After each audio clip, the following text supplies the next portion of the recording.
bit of an old Amazon Kindle. This is the PCB board inside with all the components on. And when it was being pulled apart, this was the battery which was salvaged, and the SIM out of it. And here is the RF board in it, which, if you can't tell, went in there. And if you look here, you can see what looks like a dipole for some incredibly high frequency, which the thing would have run on to talk to the phone network. If you look here, you can see some processors, some RAM, some other stuff inside. Scroll over here, you can see what was left of the keyboard, so that would have had numbers and stuff on top of it. Taken off those ones, so now we're going to take off those ones to have a look and see what's under there. So I've got a flathead screwdriver, which should do the job. So since I need two hands to do this, I'll put the camera down and I'll be back. There where you can see another chip, and that's part of the screen there, but that you can see another chips and some other tiny little components, which my screwdriver head's probably bigger than. Yep, they definitely are. They definitely are. But yeah, so that's all which was behind that cover. And while I was at it, I opened up the one over here, and you can see more components underneath there. But yeah, the RFID board, if anybody's interested, that's the FCC ID, so they can go and look up and see what frequencies it worked on. But yeah, so it's quite interesting, some of the stuff which is in here. I don't know for certain, but I'm having a look here. And then with those plastic clips there, which I suspect were to hold the plastic in around the outside of the case. I suspect those clips, which I'm holding one of them with my screwdriver, there's another one there, which my screwdriver's touching, and there was another one down this side here somewhere. I suspect they are what held down the plastic case. What sort of freaks me out is the fact that the screen, to an extent, is still working. And that was what packed up, which caused this to be replaced. And yeah.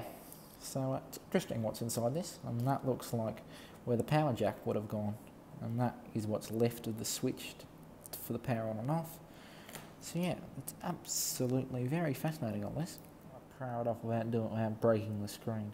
Even though the device is already broken, I still don't like damaging things. So I'm slowly but surely prying the top off there, so I'm going to continue prying and get the top off, and we'll have a look and see what's inside. And then this, to me, I don't know for certain. I'm not sure how well the camera's focusing. I don't know for certain, but I assume that's where it looks like the antenna plugged in. So I'm not 100% sure. I'm actually, matter of fact, all that confused because they look like all the chips. But what struggles me is I think that's the RF filtering stage, but that's the antenna ports up there. So I don't know for certain. The answer is I don't know, but it's certainly very interesting. None like the one. And this is the main board again. So yeah, interesting afternoon playing with dead electronics. This is what the RF board looks like. So mainly just a lot of chips. Sorry about the shaky camera work. It's all handheld done on the iPhone. So you got chip there, a whole bunch of tiny little components next to these chips here. Some more tiny components, board, which went in over there where those lines are, and you can see where the antenna came down. The antenna is still here on that. I'm going to get a screwdriver. I'm going to see if I can pry that off without destroying what's behind the board, because I'm interested to see what they've done RF-wise in the Amazon Kindle. Because as you know, I like RF and radios. This is data, but so it's not SSB or anything, but it's still interesting. Just for interest's sake, I'm going to see if I think underneath the screen will be all the tracks. So I'm going to see if I can pop that screen off. And if I damage it, I damage it. At the end of the day, it is dead electronics. So considering it's been replaced and it's dead, you know, we might as well. So I'm going to pop that screen off and see if there are traces under there, like I suspect there will be. Screen off. As you can see by the marks there, the only thing holding it there was a glue resin type thing. And yes, I was correct. This is where all the other bits are. So yeah, the only thing which held that on was like a glue resin type thing.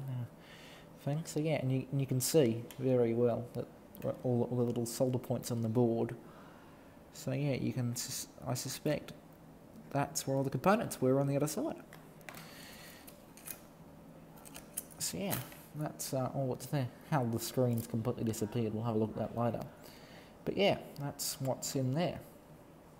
It wasn't my Kindle, but I was told the reason why it was replaced was because the screen went wrong.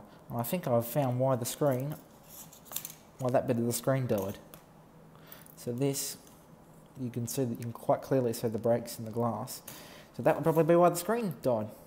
Anyway, thanks for watching. 7 for 8.